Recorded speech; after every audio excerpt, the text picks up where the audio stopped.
Il y a 3 ans, je lançais Les couleurs de la vie, un fil rouge dans la toile de ma propre vie.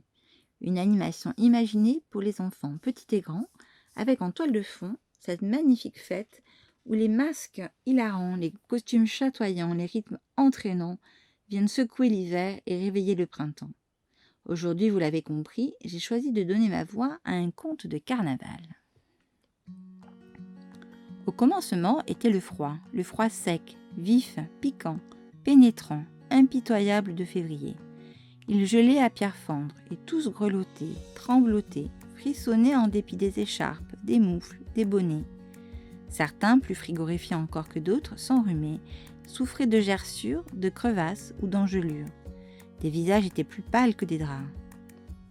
Ce jour-là, le maître qui surveillait la récréation avait les mains gourdes, les pieds insensibles, la chair de poule. Machinalement, il se mit à battre la semelle pour se réchauffer un peu. Plusieurs enfants l'observèrent, s'en amusèrent, puis se mirent à l'imiter. Ainsi naquit une sorte de ronde qui les combla de joie. Ils allaient de plus en plus vite. Ils riaient de l'espèce de musique qu'ils créaient de la sorte. Les corps tout entiers participaient à la danse.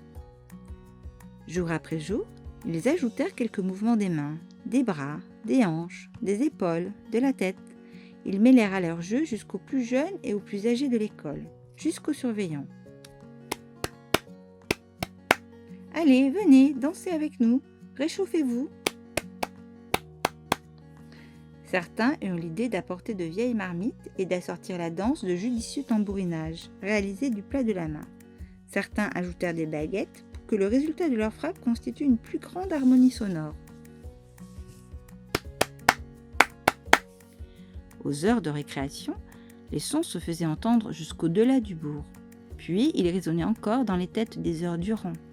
Un tel rythme mettait de bonne humeur, rendait nettement moins frileux, faisait un pied de nez à la froidure, à la bise glaciale au frimas. De village avoisinant en village avoisinant se propagea cette nouvelle occupation enfantine. Début mars arriva, avec son soleil timide, ses fleurs sur le point d'éclore. Jaunes, bleues, blanches, les fleurettes montrèrent le bout du nez. Jacinthe, jonquilles, narcisses, crocus, primevères apparurent plus rapidement dans la région que partout ailleurs dans le pays. La lumière solaire y fut plus généreuse. Les premières hirondelles choisirent elles aussi de s'installer là. Chacun y alla de sa petite ou grande explication, selon son imagination, son intelligence des choses et sa sensibilité. « Nous avons réveillé la nature, dirent les enfants. « Vous l'avez tant et tant appelée qu'elle n'a pu résister, répliquèrent des parents. « Nous avons attisé la curiosité des feuilles et des boutons, jugèrent les maîtres.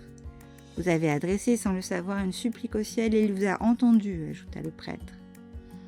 Devant de telles manifestations colorées et odorantes, les responsables locaux décidèrent que ce qui avait été remède à l'engourdissement deviendrait désormais un rite. Ils fixèrent des règles pour être certains que la manœuvre porte ses fruits. Ils craignaient que les gens ne se lassent de ces martèlements incessants.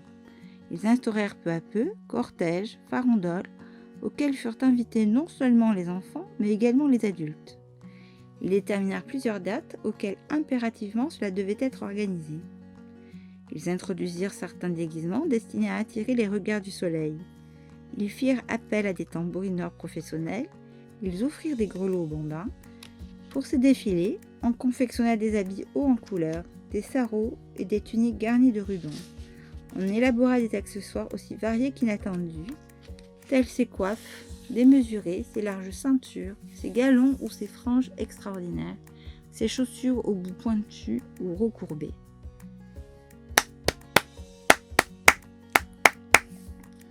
La coutume s'étendit dans des contrées de plus en plus lointaines.